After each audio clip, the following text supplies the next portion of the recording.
Olá, meus queridos, estamos aqui de volta para mais uma aula do curso da disciplina de Psicologia das Organizações. Espero que todos estejam bem, cuidando aí das suas saúdes, para que logo a gente possa retornar à sala de aula. Pessoal, hoje nós vamos nós vamos continuar vendo, né, a psicanálise, tá? E vamos começar agora com as fases psicossexuais do desenvolvimento. O que foram essas fases? Essas fases elas foram descritas pelo Freud, lá no começo de 1910. Freud começou a falar dessas fases, né? Construiu essas fases, tendo em vista aí as suas observações de crianças, tá?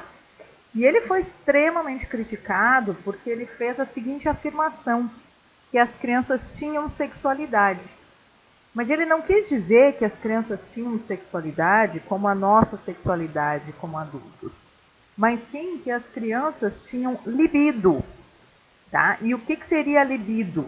Seria uma energia que nós depositamos, né, nas coisas que buscamos prazer, e que essa energia ela está dotada de muita condição de vida, ou seja, de pulsão de vida. Rapidinho aqui vou fazer um parênteses.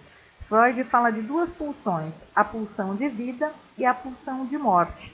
A pulsão de vida é o que nos leva adiante, o que nos faz querer viver, o que nos faz buscar energia no nosso dia a dia, enquanto que a pulsão de morte é o sentido inverso, né, que são aí as condições que nos levam a nos deprimir, a nos deixar melancólicos e reflexivos com relação à vida, tá? Só fazendo um parênteses para vocês entenderem o que é essa pulsão. Então, pessoal, rapidamente aqui explicando a vocês, Freud então falou o seguinte, que a sexualidade infantil era isso, né?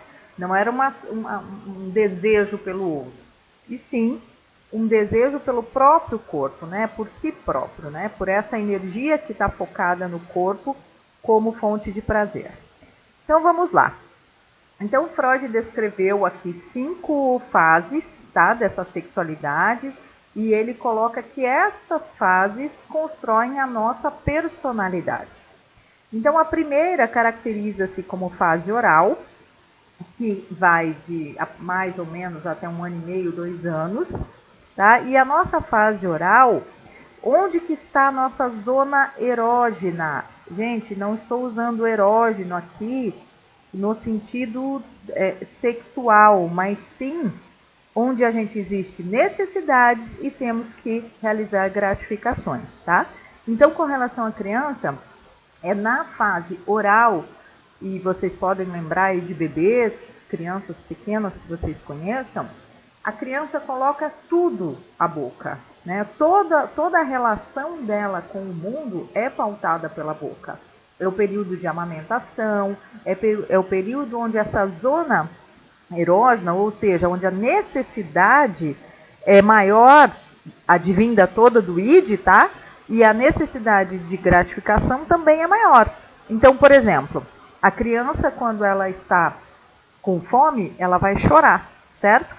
Ao receber o alimento, essa tensão entre estou com fome, chorei e recebi o alimento, ela vai ser diminuída, né? Então, o que houve aqui? Uma necessidade, que é a fome, uma gratificação, que foi a comida, ou o alimento, no caso aqui a gente está citando a amamentação, e logo o alívio dessa tensão, tá? Isso cabe para todas as fases. Então, eu tenho uma necessidade e eu pretendo que ela seja gratificada pelo meio, né? Pelo externo, tá?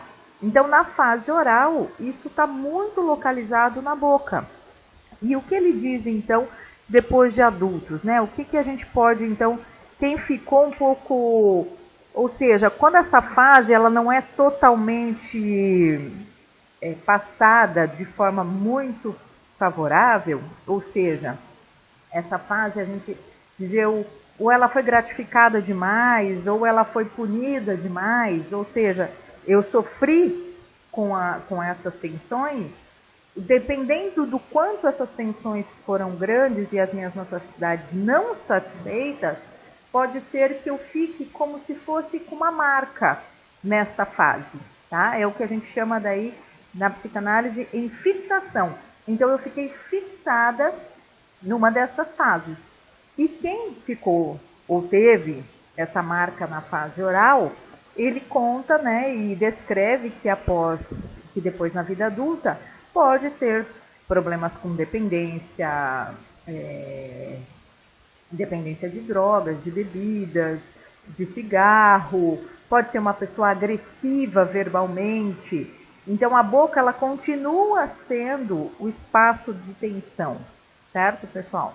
Então essa zona oral, essa fase oral, ela também continua se manifestando, mas aí de uma outra forma depois de adulto, certo? Em seguida vem a fase anal, que o que compreende a fase anal enquanto criança, né? De 1 ano e meio, 2 anos até 3 anos. É o momento em que a criança precisa aprender a segurar, a controlar os seus esfínteres, né? O que seria literalmente isso? É quando a criança aprende a ir ao banheiro sozinha e ela faz cocô e xixi sozinha, né? Então, quando a gente começa o desfraude de uma criança com 2 anos e meio, a gente está ensinando ela a ter controle sobre a sua condição física. Tá? Esse controle que ela precisa ter, ao mesmo tempo ela sente prazer, às vezes na retenção, como na expulsão das fezes. Tá? E isso varia, uma hora, outra. Tem crianças que o desfraude é muito complicado e acaba se estendendo, né, aí para outra fase seguinte, que é a fase fálica. Mas o que tem de mais importante nessa fase é que a gente aprende o controle, tá? E esse controle daí, voltando, ou melhor, prosseguindo para a idade adulta, é quando a gente se torna indivíduos mais independentes, mais produtivos, mais criativos. Por quê? Porque a gente aprendeu a lidar com esse controle e lidar com situações ali do nosso corpo que nos incomodavam, porque a gente, enquanto bebê, enquanto criança, entende que aquilo é natural. Que nós produzirmos fezes, por exemplo, é natural. A questão do nojo, ele vem a partir da vida adulta, o adulto que ensina para a criança que aquilo é nojento. Então ela não entende muito bem como é que eu produzo uma coisa que é nojenta. Para a criança não é, entende? Isso vai tornar-se fedido, nojento, depois que os adultos começarem a colocar esse contexto. Então a fase anal tem muito a ver com controle, tá? Quem fica fixado nessa fase, eu tenho uma marca nessa fase, quando o adulto pode tornar-se um adulto muito controlador, uma pessoa que precisa controlar muito o externo para que mantenha-se uma condição psíquica mais organizada. A fase seguinte seria chamada de fase fálica, que a fase fálica, então, como ela se pronuncia aí? É o início de um interesse, né, quando a criança percebe seu órgão genital e quando ela começa a entender que esse órgão genital pode trazer um certo prazer se ela começar a mexer nele, né?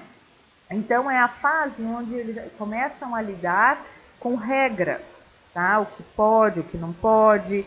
Eles começam a ter ciúmes dos pais.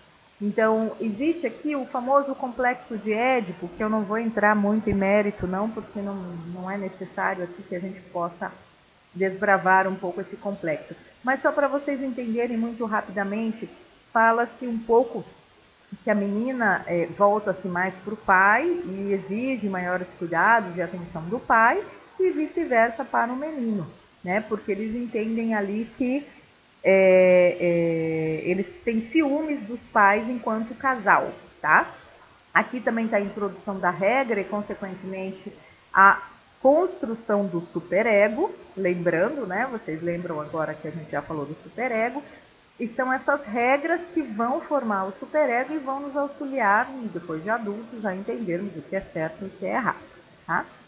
Passados 5 anos, nós entramos na latência, numa fase de latência, que chama-se de supressão dessa libido, ou seja, Esse libido que está investido numa energia física, corporal, ela dá uma trégua. Então ela deixa de existir no próprio corpo e ela volta-se um pouco para o ambiente. Então é o período que a criança entra na escola e ela começa a focar-se mais na aprendizagem, por volta de 6, 7 anos, tá, pessoal? E por último, aí nós temos a fase genital, que é quando a criança daí adentra, a criança já deixando de ser criança, já passando por uma fase evolutiva, entrando na adolescência e aí sim tendo o seu interesse sexual ou no sexo oposto ou numa pessoa do mesmo sexo, mas não mais somente em si, mas sim no outro, tá? Dessas fases aqui, a oral, a anal e a fálica são o que compõe a nossa personalidade. E aqui a gente fica, então, como eu já falei anteriormente a vocês, fixados ou, aí completando com a psicanálise, nós temos a formação da personalidade até os 7 anos, tá? Tudo isso segundo o Freud. Espero que vocês tenham entendido e nos falamos então nas aulas online. Um abraço a todos.